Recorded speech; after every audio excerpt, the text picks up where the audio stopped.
Assalamualaikum warahmatullahi wabarakatuh.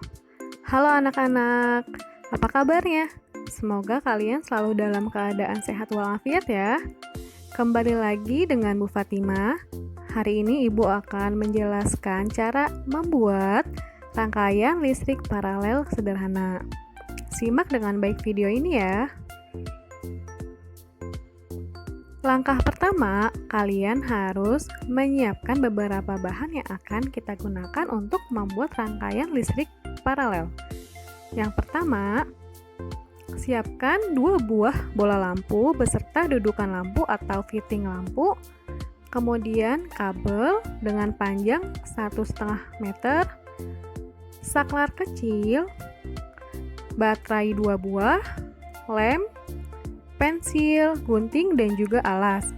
Nah, alasnya bisa kalian gunakan kardus ataupun kertas bekas kalender dan berbagai macam alas yang sekiranya bisa digunakan.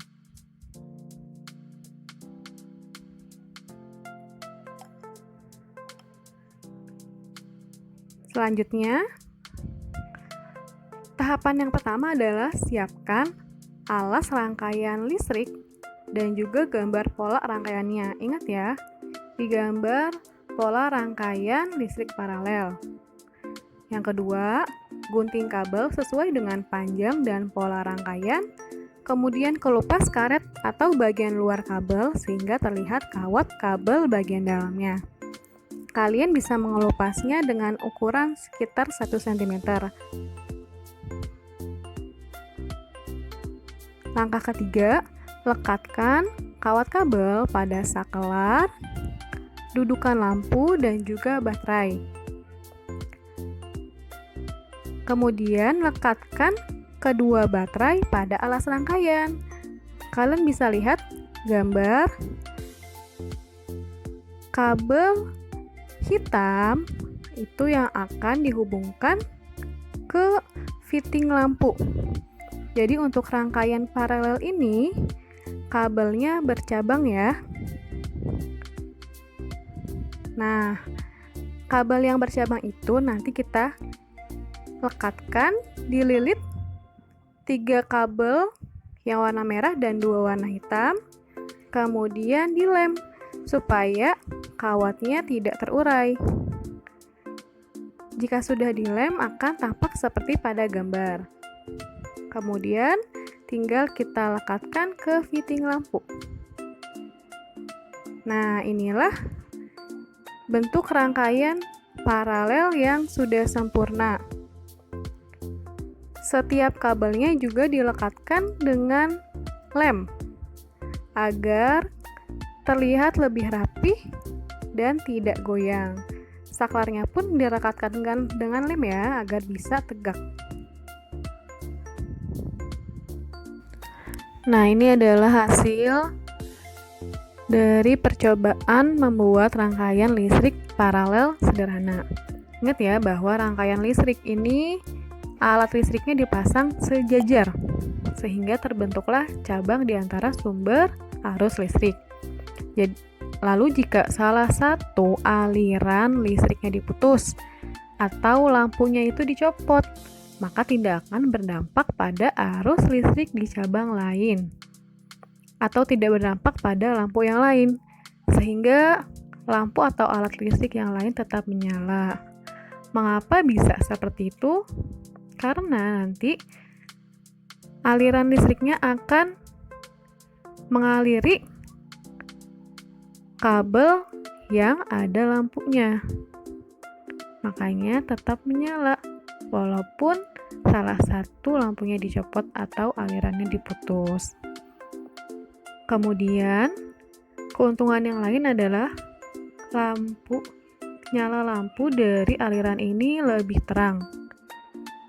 Tetapi kekurangannya, karena membutuhkan komponen listrik yang lebih banyak, contohnya pada kabelnya ini membutuhkan kabel yang lebih panjang, maka dibutuhkan pula biaya yang lebih besar daripada kita membuat rangkaian listrik seri.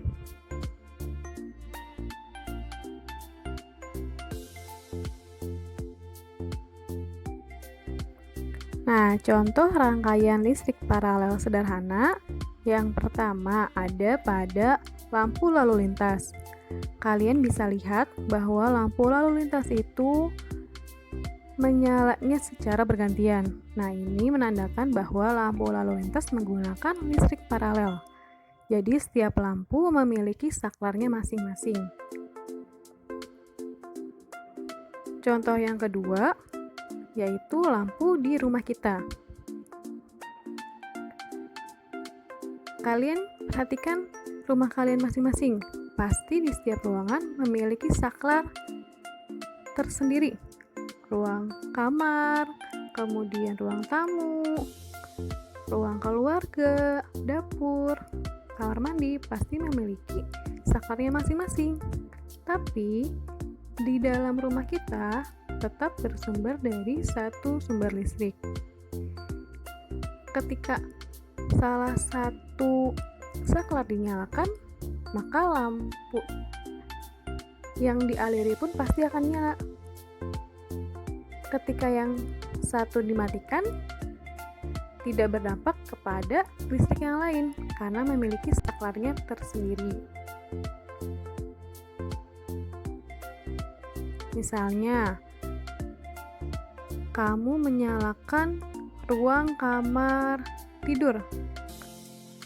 Karena ruang tamu kamu memiliki saklar tersendiri, maka kamar tamu tidak akan nyala. Beda halnya jika antara kamar tidur kamu dengan ruang tamu kamu memiliki satu saklar. Dipastikan lampunya akan menyala berbarengan. Sekian penjelasan mengenai rangkaian listrik paralel. Semoga kalian bisa memahami apa yang sudah Ibu jelaskan. Terima kasih atas perhatiannya. Sampai jumpa di pembelajaran berikutnya. Wassalamualaikum warahmatullahi wabarakatuh.